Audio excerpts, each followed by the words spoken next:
नमस्कार बहनों, भाइयों, साथियों के प्यारे बच्चों। जैसा कि आप जानते हैं कि हमारी ज्ञान सागर की यात्रा चली हुई है और सोशल स्टडी की जो नई एनसीईआरटी किताब आई है, इस पे हम सीरीज बना रहे हैं। और अध्याय 4 भारत कक्षा 8 की जो एनसीईआरटी की किताब है उसका अध्याय 4 है। ये भारत में औपनिवेशिक युग। इस अध्याय को हम एक एक पॉइंट इसका कवर कर चुके और इसके प्रश्नोत्तरों पे चले हुए हैं। इसके प्रश्नोत्तरों की छोटी छोटी मैंने 2 वीडियो बनाई हैं। अब ये तीसरा ही है। इस पे हम ज़्यादातर सभी प्रश्नों को कवर करेंगे। वैसे तो प्रश्नोत्तर पाठकों को अपने आप ही करने चाहिए, लेकिन उसमें हम सहयोग करने की कोशिश करते हैं। एक प्रश्न है प्रश्न नंबर 9, पृष्ठ संख्या 112। वाक्य, इसने भारत को दुनिया के लिए और दुनिया को भारत के लिए खोला। या पुनः खोला। में आपके विचार से हमने पुनः खोला शब्द क्यों जोड़ा?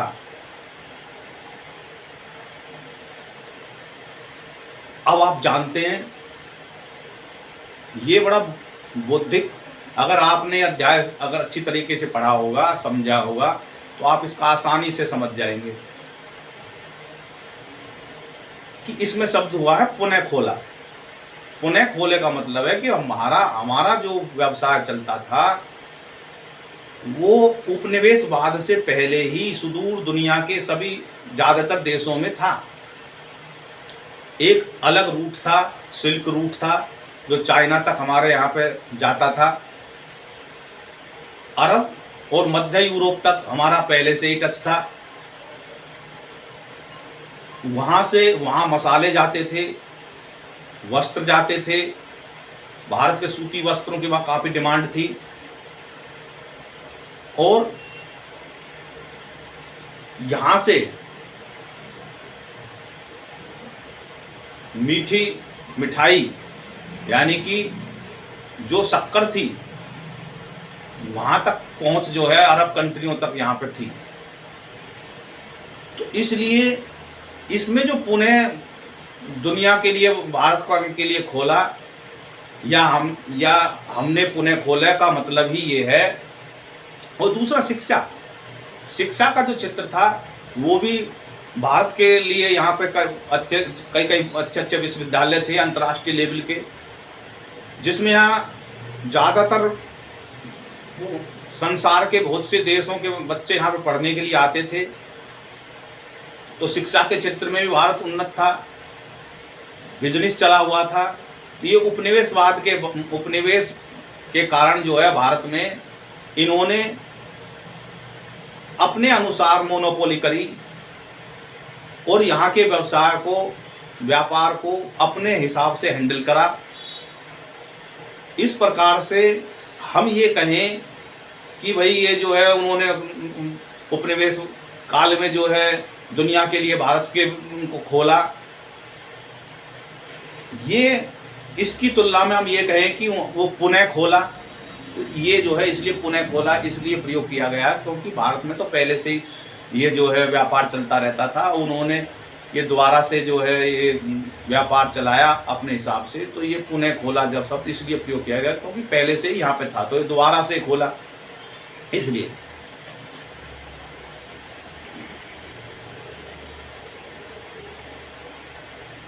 अगला प्रश्न है, कुछ लोगों का तर्क है कि चोरी की गई सांस्कृतिक विरासत को विदेशों में भारत की तुलना में बेहतर ढंग से संरक्षित किया गया है। इसकी वापसी के संबंध में आपका क्या विचार है? समूह में चर्चा करें। पृष्ठ संख्या 112। तो कुछ लोगों का तर्क है कि भाई यहाँ से जो चोरी करके विरासत की जो वस्तुएं थी, जैसे मूर्ति हैं, कुछ जो है पत्थर थे या कोई और चीज़ें हैं, वो यहाँ से चोरी करके विदेशों में चली गई और वहाँ उन्होंने उनको संरक्षण कर रखा है। तो कुछ लोग कहते हैं कि वे जहाँ हैं वहीं ठीक है, भारत से ज़्यादा उन्होंने बड़ा संरक्षण जो है यहाँ से भारत की तुलना में बेहतर ढंग से किया गया है। तो इसकी वापसी के संबंध में आप क्या विचार है, ये पूछा गया। तो क्योंकि हमने स्वेच्छा से तो वो चीज़ दी नहीं थी और उन्होंने उसको म्यूजियम में सजा रखी है और अपना शान से कहते हैं कि देखिए हमारे इतने सारे जो है उपनिवेश थे और हमारी ये चीज़ें हम वहाँ से उन्होंने हमें प्राप्त हुई थी। तो वो जो भी देश उनको चीज़ों को लिए बैठा है वो तो अपनी इसको शान से दिखाता है और दिखाएगा बेहतर तरीके से। लेकिन भारत की तो ये विरासत की चीज़ें हैं, तो इन्हें यहाँ की सरकारों ने इससे पहले प्रयत्न नहीं करा। अब की जो है नरेंद्र मोदी की सरकार जो चली हुई है वर्तमान में, जो 12 साल उनके हो गए तकरीबन, उन्होंने काफ़ी कोशिश करी है, उनका प्रयास जारी है। तो उन्होंने एक म्यूजियम बनाया है और उसमें जितने भी भारत की विरासत से जुड़ी हुई हैं, पांडुलिपियों के से जुड़े हुए जो कुछ दस्तावेज है, उनके लिए भी उन्होंने यहाँ पे एक जो बैंक बनाया है और वे कोशिश जारी है। काफ़ी चीज़ें तो वो काफ़ी मूर्तियाँ और वे जो है वापस लाने की प्रक्रिया में लगे हुए हैं और यहाँ पे उसका बढ़िया तरीके से जहाँ उसका स्थान है, मान लो मंदिर में स्थान है तो मंदिर में स्थापित होना चाहिए। म्यूजियम की बजाय कोई मूर्ति है तो उसको मंदिर में स्थान है तो मंदिर में स्थापित होनी चाहिए, जो जिसकी जहाँ जगह है। और पांडुलिपि है तो पांडुलिपि को यहाँ की विरासत में मिलना चाहिए, ताकि यहाँ के बच्चे गौरवान्वित हों कि हमारे उस समय में भी जो है इस प्रकार का हमारा साहित्यिक इतिहास था। तो वो आने की कोशिश होनी चाहिए। इस प्रकार से आप इसका आंसर कर सकते हैं।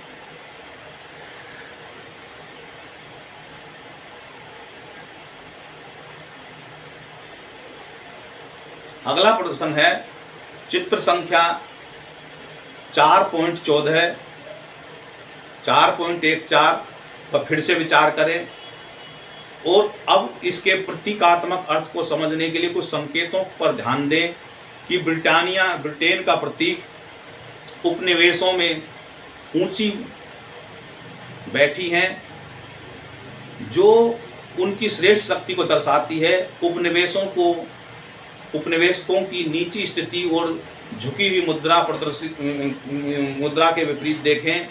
क्या उन्होंने सचमुच में संपत्ति अर्जित की थी या ब्रिटेन ने इसे बलपूर्वक या छल से छीना था? भारतीयों के गहरे रंग ब्रिटानिया के विपरीत भी ध्यान दें, जो श्वेत लोगों की काले रंग की मूल निवासियों की श्रेष्ठता की धारणा को दर्शाते हैं। पृष्ठ संख्या 98-99 में ये एक फोटो है, एक पेंटिंग है जिसमें आप अच्छी तरह से आप देख सकते हैं। तो ये जितनी भी बातें हैं, ये जो उपनिवेशिक जो कंट्री थे उनको ये नीचा दिखाने की कोशिश की गई है। इसमें इन्होंने कोई भी चीज़ जो है जिसके कोई कंट्री गुलाम बन गया है तो वो दो बातों में वो चीज़ों को भेंट करेगा। एक तो किसी को खुश करने के लिए ताकि वो हम पे रहम करें, चापलूसी भी कह सकते हैं। दूसरा बलपूर्वक। तो इसमें जो है दोनों ही माध्यम से कोई चीज़ दी जाएगी तो स्वेच्छा से तो नहीं होगी है। स्वेच्छा तो कहाँ रहेगी उसकी? एक तो उत्पीड़न से है, एक प्रपीड़न से है। तो आदमी को प्रपीड़ करके या उत्पीड़ करके जो है चीज़ों को ग्रहण किया जाए तो स्वेच्छा से नहीं होती। इसमें उनको भूखा नंगा दिखाया गया है, काले कलूटे दिखाए गए हैं। तो ये भी दर्शाता है कि हम तो कितने साफ सुथरे सभ्य लोग हैं, ये कितने बर्बर थे, हम इनको सभ्य बनाने के लिए गए थे। किसी भी माध्यम से ये साबित नहीं कर रहा कि भाई जो है वो जो भी उपनिवेशिक देश थे उनका जो है सही तरीके से उनका जो है आकलन करें। ये अपने को श्रेष्ठ दर्शाने के लिए वो उसमें जो है सफ़ेद और भद्र साफ कपड़े पहने हुए एक देवी बनाई हुई है ब्रिटानिया देवी के नाम से, और उसको उपहार दे रहे हैं सब नीची गर्दन करके। तो ये नीची गर्दन दे के दिखाना उनकी जो है चरणों में प्रणाम करने के जैसा हो गया। तो भाई ये उनको जो है उनके सामने झुकना, समर्पण करने की भाव से ये जो चित्र बनाया गया है, ताकि उनकी शान बढ़े और जो ये देखने वाले आगे भविष्य में जब उसको पेंटिंग को देखे तो ये लगे भाई आप हमारे गुलाम रहे थे। इस प्रकार से जो है इन संकेतों के माध्यम से जो है आप उसका जो चित्रण कर सकते हैं और समझ सकते हैं कि वो क्यों मूर्ति बनाई हुई थी। आगे चलते हैं, पृष्ठ संख्या 102-3 पे ही जो है एक प्रश्न है और चर्चा करने के लिए उस पर कहा गया है कि आप ग्रुप डिस्कशन करें। ये इस किताब में इनकी खासियत है कि जितने भी प्रश्न बनाए गए हैं वो ग्रुप डिस्कशन के हैं, ताकि बच्चों के विचार ज़्यादा से ज़्यादा आ सके। एक्टिविटी के हैं, सेमिनार टाइप है, तो हर स्कूल में ये सुविधा नहीं है। ज़्यादातर जो स्कूल में जो टीचर्स हैं वो इन सवालों के जवाब नहीं कराते, वो केवल कुछ चुनिंदे प्रश्नों को उठाते हैं और बच्चों को उनसे कराने के लिए देते हैं। सरकार जो भी मेहनत कर रही है उसका फ़ायदा बच्चों तक नहीं जा रहा। तो मेरे सभी स्कूलों के अध्यापकों से और उनके प्रधानाचार्यों से भी निवेदन है कि वो इस विषय पर ध्यान दें। बच्चों की जो बौद्धिक विकास के लिए जो ये किताब बनाई गई है उसका बच्चों तक भी लाभ पहुँचे। तो इसमें प्रश्न है, मैकाले का वास्तव में क्या तात्पर्य था जब उन्होंने लिखा कि एक अच्छे यूरोपीय पुस्तकालय की एक अलमारी भारत और अरब के संपूर्ण देशी साहित्य के बराबर है, और वे भारत में रुचि, मत, नैतिकता और बुद्धि में अंग्रेज क्यों बनाना चाहते थे। यानी कि पहला प्रश्न तो ये है कि उन्होंने कहा कि भारत हमारी जो तो एक अलमारी और अरब और जो है भारत की जो है आदि कंट्रियों की संपूर्ण देशी साहित्यों के एक बराबर है। दूसरी उन्होंने कही कि वे भारतीयों को रुचि, मत, नैतिकता और बुद्धि से अंग्रेज क्यों बनाना चाहते थे। इस अध्याय के प्रारंभ में उल्लिखित सभ्यता मिशन से कैसे ये संबंधित हैं। अपने शिक्षक से इन प्रश्नों पर कक्षा में चर्चा करने का अनुरोध करें। तो ये इसमें 4 प्रश्न इसमें दे दिए, लास्ट में कह दी कि आप चर्चा ग्रुप डिस्कशन करवाएं और हमारा इसमें सहयोग करें। तो हम आपका इसमें सहयोग करके बताते हैं, क्योंकि मैकाले जो था वो यहाँ पे एक विधिक मेंबर के तौर पे आया था। पहला विधिक मेंबर था जो गवर्नर जनरल की जो वो थी। हमने जो भारत के संवैधानिक इतिहास की जो वीडियो में हम बताया था कि जो भारत के संविधान, हमारी एक दूसरी सीरीज भी चली हुई, हम और पाठकों से कह रहे हैं कि भारत के संविधान से मैं परिचय करवा रहा हूँ। करवाने के लिए मैंने एक सीरीज बनाई हुई है, आप उसको भी देखें। हमारे जो है चैनल पे जाएं और हमने प्लेलिस्ट बना रखी है। प्लेलिस्ट में आप जो क्लिक करेंगे भारत के संविधान से एक परिचय, तो आप उसमें ये वीडियो हमारी जो है जब देख सकते हैं।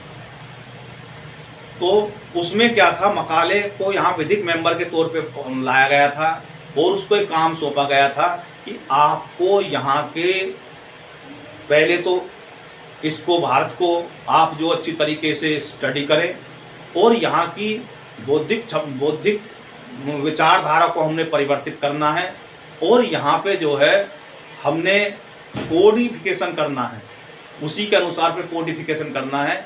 उसके लिए आपको यहाँ के यूथों को तैयार करना है ताकि वो हमारा सहयोग करें। वो खुद ही जो है हम जो कोडिफिकेशन करें उसको वो सहज स्वीकार करें, उनको आपको जो है तैयार कराना है। तो इसलिए उन्होंने जो है मैक्स मूलर और अन्य सहयोगियों के सहायता से यहाँ के ग्रंथों को अनुवाद करवाना शुरू कराया और अपने हिसाब से उसको एक एंगल दिया और कंक्लूजन में निकाल के उसको स्पष्टीकरण करते चले। यानी कि उनको मतलब एक जो है दोयम दर्जे का एक शास्त्रों की श्रेणी में डालने की उन्होंने कोशिश करी। वेदों के जो मूल को, क्योंकि वो जो संस्कृत मूल से पढ़ा हुआ है और जिसको जो है यहाँ के सब हर चीज़ का मतलब हो कि ये श्लोक क्यों लिखा गया है, उसके जब तक मूल में नहीं जाएंगे और उसका अर्थ से अनर्थ करने की कोशिश करेंगे या अपनी कुछ चीज़ ढूंढने की कोशिश करेंगे तो कभी भी उस शास्त्र का सही मूल्यांकन नहीं होगा। यही उन्होंने कोशिश करी। तो इसलिए वो कह रहे हैं कि सबसे पहले प्रश्न के हिसाब से कि उन्होंने जब ये जो है यहाँ के ग्रंथों का जो अनुवाद कराया इंग्लिश में, तो उन्होंने जो है ये कहा कि ये कुछ नहीं है और हमारी एक जो है जो पुस्तकालय है उसमें जितनी ज्ञान की बातें हैं जो मस्तिष्क के दिमाग को डेवलप करते हैं, हमारे यहाँ पे क्या था, जितने भी शास्त्र हैं वो आध्यात्मिक विकास के लिए हैं। उनका मानना था कि जब आध्यात्मिक विकास हो जाएगा तो समानता आ जाएगी उनके अंदर और सर्वे भवन्तु सुखिना की विचारधारा आ गई, सेल्फनेस खत्म हो जाएगी और सभी के प्रति दया भाव आ जाएंगे, मोरलिटी आ जाएगी। तो हमारा तो था सर्वांगीण विकास वाला सिस्टम और उनका था स्वयं का विकास का है, तो जमीन आसमान का अंतर था। लेकिन उन्होंने क्या था, उनकी ये बातें विचार समझ में नहीं आती थी। क्यों नहीं आती थी? क्योंकि उनकी तो व्याभिचारिक वैसी प्रवृत्ति थी कि मतलब जो है हमारे यहाँ तो उनको दोयम दर्जे के श्रेणी में रखते हैं, ऐसे लोगों को जो स्वच्छंद विचारधारा है, जिनका कोई नैतिकता नहीं, मोरलिटी नहीं है। तो इस हिसाब से जो है उन्होंने उन ग्रंथों का वो मोल नहीं समझ पाए और उन्होंने कह दिया ये तो हमारा एक लाइब्रेरी की जो हमारा यहाँ पे शास्त्र जो वो शेक्सपियर वगैरह की जो साहित्य हैं उनकी तुलना में धूल के बराबर भी नहीं है। इसलिए उन्होंने इन कमेंट करा ताकि जो है ये यहाँ के जो यूथ हैं वो उनको तो अलग फेंक दें और वो जो है यहाँ की किताबों को उठाएं और हमारे रंग में रंग जाएं। इसलिए जो है उन्होंने इस तरीके की कोशिश करी नीचा दिखाने की। वे चाहते थे कि दूसरा इसमें प्रश्न है कि वे भारतीयों को रुचि, मत, नैतिकता और बुद्धि से अंग्रेज क्यों बनाना चाहते थे?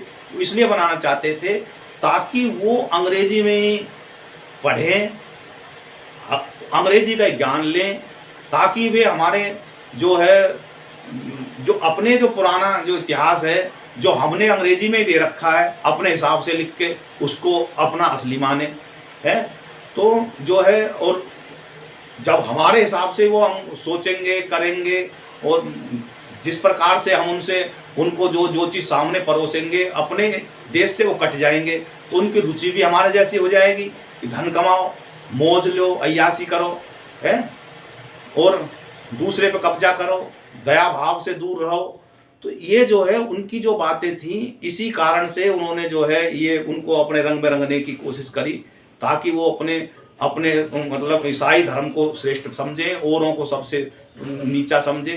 तो ये जो उनकी भावना थी। तीसरा इसमें कहा गया है कि प्रारंभ में सभ्यता के मिशन से कैसे संबंधित है उनकी जो है, तो उसमें क्या था कि उन्होंने जो है अपना अलग ही वो बना रखा है कि हमारी सभ्यता, क्योंकि भारत की जो सभ्यता है वो उनकी सभ्यता से कई लाखों वर्षों पुरानी है? इतने युग हमारे यहाँ पे शास्त्रों के अनुसार सामने हैं उनका। तो उस समय पे वे जो है शिकारी बने हुए घूम रहे थे और यहाँ पे तो उससे पहले से ही जो है लोकतांत्रिक व्यवस्था आ गई, सम्राटिक व्यवस्था आ गई, सब चीज आ गई। तो इसलिए जो है वो ये करने की कोशिश करते थे कि भाई हमारा जो सभ्यता, हमारी सभ्यता आपसे पहले सभ्यता आई है, जबकि वो ये झांक कर नहीं देखना चाह रहे थे कि भाई जो तुम यहाँ जिस उद्देश्य के लिए आए हो ये वैभवशाली थे, कहाँ से आ गए जब इनमें सभ्यता नहीं थी। असभ्य लोग कैसे धन इकट्ठा करेंगे है? वो तो अपने शिकार भाले से ही अपने शिकार मारते ही घूमते रहते हैं। तो इस तरीके से जो है उन्होंने हर जगह ये कोशिश करी। तो उनका जो है भारतीयों को शिक्षित बनाने उनका ये जो दावा था कि हम आपको असभ्य से सभ्य बनाने के लिए आए हैं, ये भी दावा झूठा था। लेकिन वो कोशिश उनकी ये जारी थी। आज वो कोशिश में काफी सफल हुए और आज भी उनके विचारों से भारत की शिक्षा तंत्र की जड़ें जो इतनी गहरी उन्होंने अपने बीज बो दिए, आज तक जो वो निकलने में नहीं आ रहे। सरकार कोशिश कर रही है कि भाई उन विचारों से जो अपने आप को हीन भावना से समझते हैं उनसे बाहर निकले। तो इसलिए जो है हमें अपने असली जो हमारा सिस्टम है उसको पहचानना चाहिए। हमारा जो शिक्षा का जो तंत्र था वो था अपने अपने जो है अपना जो है संपूर्ण रूप से विकास, बौद्धिक आध्यात्मिक विकास, और हमारे यहाँ पे अर्थ धर्म काम और मोक्ष, ये जो है शिक्षा का मूल होता था।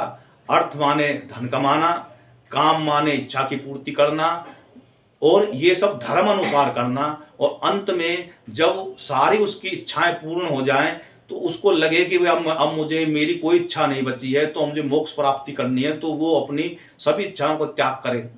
ये हमारी जड़ थी, जिसको आज की जो शिक्षा के तंत्र ने नष्ट भ्रष्ट कर दिया है। वो केवल जो है एक भौतिकवाद की तरफ ले जाने की कोशिश हो रही है। भौतिकवाद भी कैसा भोंडा, तो ये जो है भारत के मूल से मेल नहीं करता।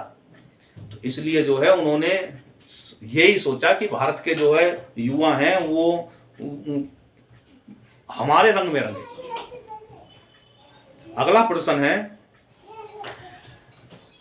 पृष्ठ संख्या 104 पे, ब्रिटिश साम्राज्य पर सूर्य कभी अस्त नहीं होता था का क्या अर्थ है? क्या आपको लगता है कि यह कथन सही था? तो इसमें जो है ये लिखा हुआ है कि ब्रिटिश साम्राज्य का सूर्य कभी अस्त नहीं होता था। उसमें इसका मतलब इस तरीके से निकलता है क्योंकि ब्रिटिशों ने इतने उपनिवेश बना लिए थे कि एक देश में रात हो रही है तो दूसरे देश में सूरज निकला हुआ है। तो इसलिए वो कहते थे कि हमारे जो राज्य क्षेत्र है, हम जो हमारे जो उपनिवेश हैं जिन पे हमने कंट्रोल कर रखा है, वहां पे ऐसा ऐसा ऐसा कोई ना कोई देश होता है जहां पे सूरज निकला हुआ होता है। और हम जहां एक देश में मान लो सूर्य अस्त हो गया तो दूसरे देश में निकला हुआ है, लेकिन हमारा तो राज्य क्षेत्र में इतना बड़ा हो गया, वहां तो सूरज निकला ही रहता है। ये उसका मतलब है।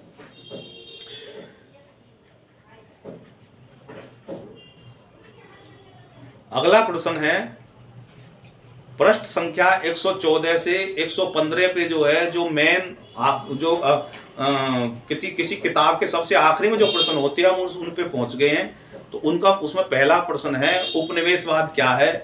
अध्याय या अपने ज्ञान के आधार पर 3 अलग अलग परिभाषाएं दीजिए। तो इसके विषय में वैसे तो मैं शुरुआत में ही बता चुका उपनिवेशवाद क्या है, फिर से दोबारा से बताने की कोशिश कर रहा हूं कि उपनिवेशवाद वह प्रथा है जिसमें एक शक्तिशाली देश किसी दूसरे देश या क्षेत्र को राजनीतिक, आर्थिक, सामाजिक और सांस्कृतिक और बौद्धिक रूप से नियंत्रित करके शोषित करता है और अक्सर सैन्य बल और आर्थिक दबाव का उपयोग करते हैं। यानी कि किसी भी येन केन पड़केन वो वहाँ उस देश में पहुँच के और उसकी सत्ता को और अर्थ को अपने अंडर में ले लेते हैं। और वो जो है 2 तरीके से वो करते हैं कि एक तो सैन्य बल से उनका शोषण करते हैं बाद में, और उनको जो है गरीबी आर्थिक रूप से दबाव डालते हैं, उन पे तरह तरह के कर लगाते हैं ताकि वो हमारी बात माने और हमारे जो है हमको माई बाप समझे। तो इसलिए जो है वो हमेशा से वो उनको आतंकित करने की कोशिश करते हैं। तो उपनिवेशवाद का जो है मेन जो है लक्ष्य यही होता है कि भाई वो हमको हमेशा ये समझे कि हम जो है आप हमारे जो शासक हैं और हम आपके गुलाम हैं। तो अब 3 अलग अलग प्रकार से जो है उपनिवेशवाद की जो है उपनिवेशता की परिभाषा दे सकते हैं। पहला है ऐतिहासिक परिप्रेक्ष्य में, ऐतिहासिक परिप्रेक्ष्य में, दूसरा राजनीतिक परिप्रेक्ष्य में, आर्थिक परिप्रेक्ष्य में जो है आप जो है परिभाषा दे सकते हैं। ऐतिहासिक परिप्रेक्ष्य में क्या है? ऐतिहासिक परिवेश में उपनिवेशवाद ऐसी व्यवस्था होती है जिसमें एक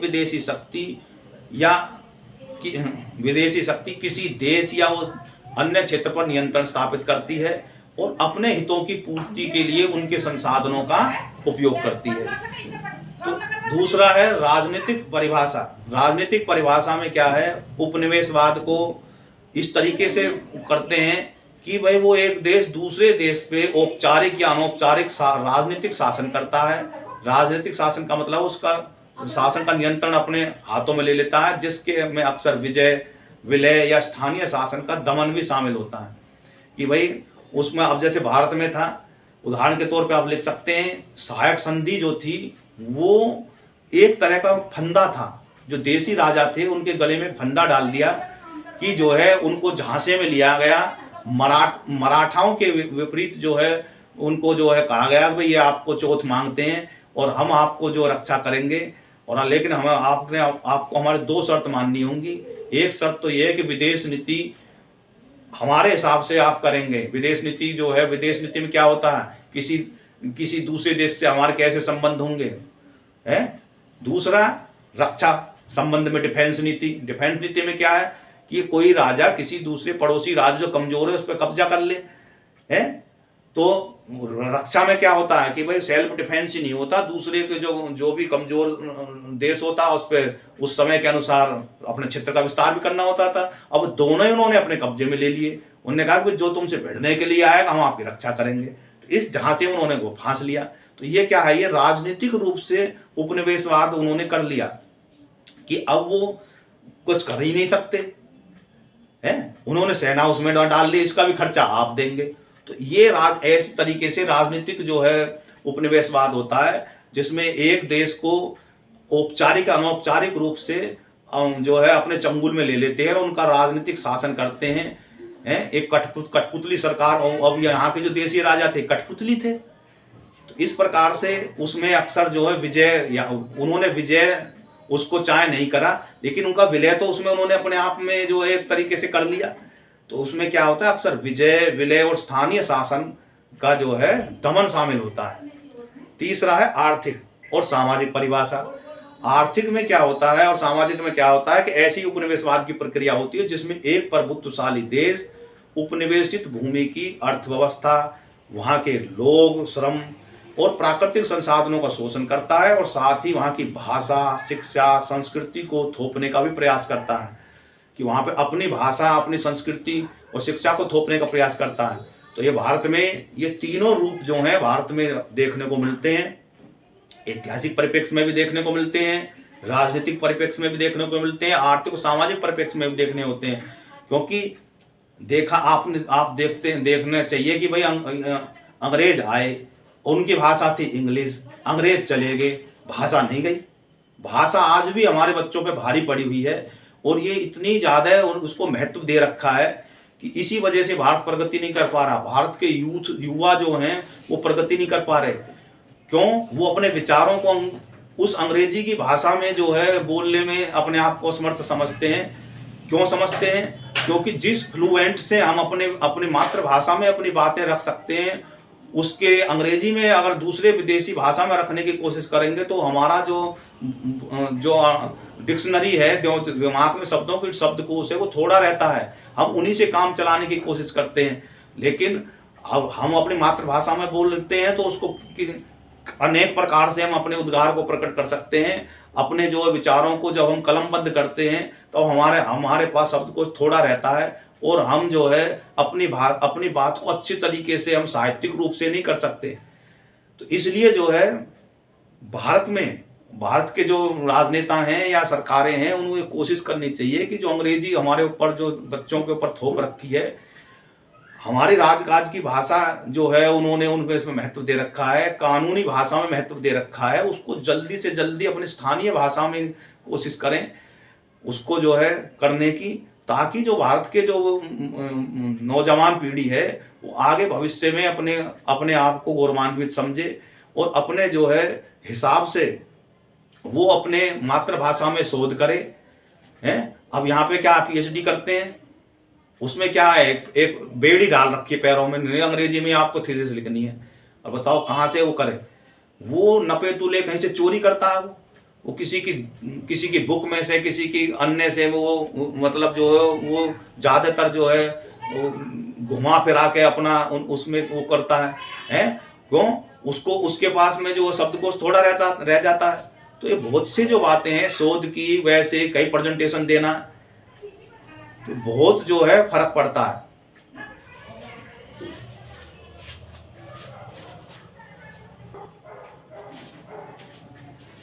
तो अगला प्रश्न लेते हैं। अगला प्रश्न है प्रश्न नंबर 2। उपनिवेशिक शासक अक्सर दावा करते थे कि उनका मिशन शासित जनता को सभ्य बनाना था। इस अध्याय में दिए गए प्रमाणों के आधार पर क्या आपको लगता है कि भारत में ये बात सच थी? क्यों और क्यों नहीं? तो इसमें दो बातें हैं कि जैसे वो कहते थे, डींग मारते थे कि भाई हम जो है यहाँ पे जो है सभ्य बनाने के लिए आए हैं, तो क्या ये बात सही थी? अगर सही थी तो क्यों, और नहीं थी तो क्यों? तो ये उनका जो दावा है भारत के मामले में तो सच नहीं है, क्योंकि अंग्रेजों का दावा था कि वे आधुनिक शिक्षा, कानून व्यवस्था, रेलवे आदि की शुरुआत करके भारत को सभ्य बनाने आए थे। जबकि लेकिन अक्सर असली उनका मकसद तो जो था वो ये नहीं था। असली मकसद उनका क्या था? वो आर्थिक शोषण करना था, राजनीतिक नियंत्रण करना था, और अपना जो सभ्य मिशन का, यानी कि अपने जो मिशनरी जो थी वो धार्मिक जो है ईसाईकरण करना था, उपनिवेश को सही ठहराने का एक बहाना मात्र था। जो हमारे जो साक्ष्य में जो मिले हैं अध्याय से, पहला तो है आर्थिक शोषण, कि वो अगर वो सभ्य बनाने के लिए आते तो आर्थिक शोषण क्यों करते? भारत में कच्चा माल जैसे नील, कपास, मसाले और ब्रिटिश उद्योगों की जरूरत पूरा करने के लिए ले जाते थे, और अपना जो है आयातित माल जो है वो अपनी नीतियों को बढ़ावा देने के लिए भारतीय उद्योगों, विशेषकर वस्त्र उद्योग, तो उन्होंने नष्ट ही कर दिए। दूसरा, भारी कर लगाते, और अकाल के दौरान भी। अगर वो सभ्य थे तो भाई अकाल के दौरान आप जो है वो इतना कर क्यों लगा रहे हो? किसानों ने जमींदारों को भारी कर लगाए। 770 ईस्वी से 72 ईस्वी तक लाखों लोग अकाल में मारे गए, और उन्होंने जो है उल्टा कर की जो दर थी वो जो है और जो है मालगुजारी की ओर बढ़ा दी। भोजन के लिए भी लांदे धांधे पड़ गए उस दौरान। तो राजस्व एकत्रित करना उन्होंने जारी रखा, फिर भी राजस्व एकत्र करना जारी रखा, कर में कोई छूट नहीं दी उस दौरान। तीसरा क्या है? पारंपरिक शासन व्यवस्था का विनाश कर दिया। उन्होंने अपना जो है कोर्ट मॉडल जो है लागू करने के चक्कर में हमारा जो यहाँ पे जो पंचायत सिस्टम था उसको खत्म कर दिया। जो सब शासन था हमारा उसको नष्ट कर दिया। उन्होंने कहा, उनके जो निर्णय सुनाए जाते उनको अवैध घोषित कर देते थे। तो भारत ने जो भारत की सब शासन प्रणाली को समाप्त कर दिया और स्थानीय शासकों को पराजित किया था, या अनुचित संधि के माध्यम से उन्हें मजबूर किया। मैंने बताया ना, सहायक संधि जो थी और हड़प नीति जो थी वो थी। अगला है पक्षपाती पूर्वक शिक्षा नीतियां। मकाले ने अंग्रेजी शिक्षा के उद्देश्य से भारतीयों का निर्माण कराना था जो अंग्रेजों की तरह सोचे। अंग्रेजों की तरफ सोचना क्या है कि हम तो श्रेष्ठ हैं, ये निकृष्ट है? अपने को श्रेष्ठ मानना, दूसरे को वो मानना। तो आज भी क्या क्या ऐसे ही हो रहा? मतलब लोगों की सोच जो है, मतलब का दायरा वो यही हो रहा है। उपरोक्त साक्ष्यों से हम यह निष्कर्ष निकालें कि उपनिवेशवाद ने भारत की अर्थव्यवस्था और संस्कृति की गहराई से प्रभावित किया और सामाजिक, आर्थिक, धार्मिक विभाजन उत्पन्न करा और एक दूसरे के सामने लड़ा दिया। भारत में यूरोपीय उपनिवेशवाद की विरासत शोषण, क्रूर दमन और हिंसा और विस्थापन की ही थी। अगला प्रश्न है कि भारत को उपनिवेश बनाने के लिए अंग्रेजों का दृष्टिकोण पुर्तगालियों, फ्रांसीसियों या पूर्ववर्ती यूरोपीय शक्ति से किस प्रकार भिन्न था? क्योंकि यहाँ पे डच भी थे और पुर्तगाली भी थे, फ्रांसीसी भी थे। तो उनके और इनके बीच में जो शक्तियों में क्या भिन्नता थी? तो हमारा क्या है, पुर्तगाली और फ्रांसीसियों जैसे पूर्ववर्ती शक्तियों से तुलना भारत को उपनिवेश बनाने के दृष्टिकोण, आर्थिक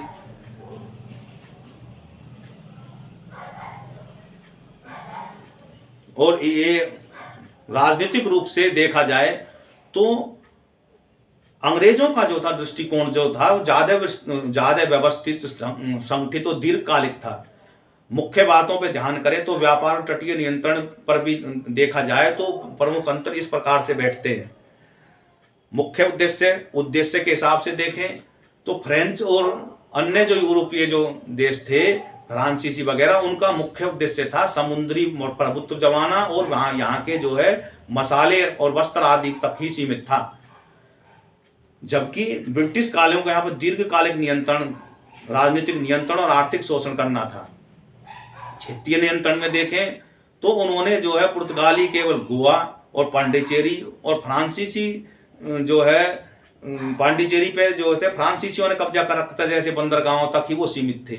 जबकि जो है ब्रिटिश ने क्या करा, उन्होंने युद्धों, संधियों और विलय के माध्यम से पूरे भारत को ही अपने कब्जे क्षेत्र में ले लिया है। तो कब्जे के हिसाब से भी देखें तो मतलब अंग्रेजों का दायरा बड़ा था। दृष्टिकोण की दृष्टि से देखें तो हिंसक जो ये थे पुर्तगाली जो थे, वो हिंसक लेकिन अल्पकालिक अधिकतर तटीय क्षेत्रों तक ही रहे। और जब अंग्रेजों का देखें तो उनका शासन करने के लिए कूटनीतिक, सैन्य और प्रशासनिक संसाधनों का व्यवस्थित रूप से उन्होंने उपयोग किया। सैन्य रणनीति के हिसाब से देखें तो उनकी जो गठबंधन और छोटी छोटी सेनाएं पर निर्भर थी। जबकि उन्होंने क्या करा, भारतीय सिपाहियों को भर्ती कर लिया और एक विशाल सेना का निर्माण कर लिया, जिसमें प्रमुख रूप से शक्तियों में बंगाल, मैसूर, मराठा को भी उन्होंने परास्त कर दिया। प्रशासनिक रूप से देखें तो उनका कोई प्रशासन जो है सशक्त प्रशासन नहीं था। सारा ध्यान उनका बिजनेस पे ही लगा रहता था, फ्रेंच वालों पे और ये पुर्तगालियों का। जबकि दूसरी तरफ देखें तो उन्होंने ICS जैसी मजबूत प्रशासनिक ढांचा, जो आज की IS व्यवस्था है उनकी जगह उन्होंने ICS बना रखी थी। और वो प्रशासनिक ढांचा व्यवस्था उन्होंने बनाई, नए कानून और भूमि प्रणाली की स्थापित करी, उन्होंने नए कोडिफिकेशन करा, वो नहीं कर पाए। सांस्कृतिक प्रभाव में देखें तो पुर्तगाली जो है मुख्य जो थे और फ्रांसीसी जो थे, उनका मुख्य रूप से धर्म का क्षेत्र पुर्तगाली धर्म जो है ईसाई था। जबकि उन्होंने क्या करा, जो इंग्लिश अंग्रेज जो थे उनका गहरा सांस्कृतिक प्रभाव उन्होंने जो है वो तो धर्म तक ही सीमित रहे। उन्होंने यहाँ पे अंग्रेजी शिक्षा, कानून व्यवस्था, रेलवे के जो रिवाज और अन्य जो रिवाज थे वो पश्चिमी रीति रिवाज में बदल दिए उन्होंने। तो उन्होंने तो यहाँ के रीति रिवाज तक चोट पहुँचाई, कानून व्यवस्था अपने हिसाब से कर दी है, शिक्षा व्यवस्था अपने हिसाब से कर ली उन्होंने। तो इस प्रकार से देखा जाए तो उनका दायरा जो था वो विस्तृत था। अंग्रेजों ने जो है सिर्फ व्यापार तक सीमित नहीं रहे, उनका यहाँ पे जो लक्ष्य जो था यहाँ साम्राज्य स्थापित करने का था। और भारतीय राजनीति में हस्तक्षेप किया, नई नई प्रणाली लागू करी, भारत की अर्थव्यवस्था को और समाज के पूरी रूप से नया रूप दिया। इसके विपरीत पुर्तगाली और फ्रांसीसी जो मुख्य रूप से बिजनेस तक ही उनकी शक्ति थी, बिजनेस ही वाणिज्य शक्ति थी उनकी, और उनकी राजनीतिक महत्वाकांक्षा जो है सीमित थी। और उनको उन्होंने अब वो आगे बढ़ते भी तो इन्होंने उनको नियंत्रित कर लिया अंग्रेजों ने। तो इसलिए क्षेत्रफल की दृष्टि से वे छोटे से दायरे तक ही सीमित रह गए। जो पुर्तगाली जो थे वो तो गोवा तक सीमित रह गए, और जो फ्रांसीसी थे वो पांडिचेरी तक ही सीमित रह गए। तो इस वीडियो में हम इतना ही करते हैं, क्योंकि इससे ज़्यादा जो है वीडियो बड़ी हो जाएगी, लंबी हो जाएगी, और जो हमारे पाठक वो बोर हो जाएंगे। इससे आगे जो है वो अगली वीडियो में हम बताएंगे। इस वीडियो में इतना ही। भारत माता की जय। जय हिंद, जय भारत। इस वीडियो को आप ध्यान से देखें, समझने की कोशिश करें, और मुझसे भी अच्छा जो है उत्तर लिखने की आप कोशिश करें। मैं तो कहूँगा कि आप स्वयं ही अपने आप अध्याय को पढ़ें, हमारी वीडियो को सहायता लें, और अपने उत्तर अपने हिसाब से तैयार करेंगे। इसका कारण क्या है कि जब आप अपना दिमाग को चलाएंगे तो आपका दिमाग घिसेगा, और जितना उसमें घर्षण होगा उतना ही बल निकलेगा। तो अपनी मेहनत से जो हम प्रश्नों के उत्तर लिखते हैं वो हमेशा मेमोरी, जिंदगी भर मेमोरी में याद रहते हैं। और दूसरे के बताए हुए प्रश्नों के उत्तर को हम जब लिखते हैं तो हमारे कुछ ही देर के लिए वो हमारे याद, वो एक तो हमें याद करने में भी बड़ी बोरियत महसूस होती है। एक तो है अपने नाप का सिमाया हुआ कपड़ा एक मांगा हुआ कपड़ा है। तो मांगा हुआ कपड़ा तो कभी ढीला ढाला है, कुछ ऐसा है, और जो अपना नाप का जो हम सिंगाते हैं वो बिल्कुल फिट आता है हमारा। तो हमारे दिमाग से जो निकले हुए विचार हैं वो हमें फिट लगते हैं, बशर्ते मतलब जबकि दूसरे के जो हम विचारों को ग्रहण करते हैं तो उसमें हमारी काट छाट हो जाएगी, अरे ये चीज़ रह गई, ये भूल गए। वो बार बार पढ़ने की कोशिश करेगा और रटने की कोशिश करेगा, क्यों? उसकी तार तो बिगड़ जाती है। तो हमेशा जो प्रश्न में पूछा गया है उसको पहले पढ़ें, और फिर उसके जो बातें पूछी गई है उनका अपने हिसाब से आकलन करें कि भाई क्या हमारा उत्तर फिट बैठेगा। उसके लिए क्या होता है, आपको किताब का अध्ययन करना पड़ता है। किताब को अध्ययन करने के बाद में अपनी मेमोरी में जाकर अपनी बुद्धि का इस्तेमाल करते हैं कि इसको कैसे और बढ़िया शब्दों का डाल के हम बढ़िया बनाएं, क्योंकि हमने जड़ तो वही लेनी है, लेकिन उसमें और अच्छी तरीके से उसको सुंदर बनाने के लिए हम उसको विस्तार कर सकते हैं। यही होता है बौद्धिक विकास। तो आप बौद्धिक विकास अभी से नहीं करेंगे, कोशिश करेंगे, पंगु बन जाएंगे। इस वीडियो में इतना ही। भारत माता की जय। जय हिंद, जय भारत।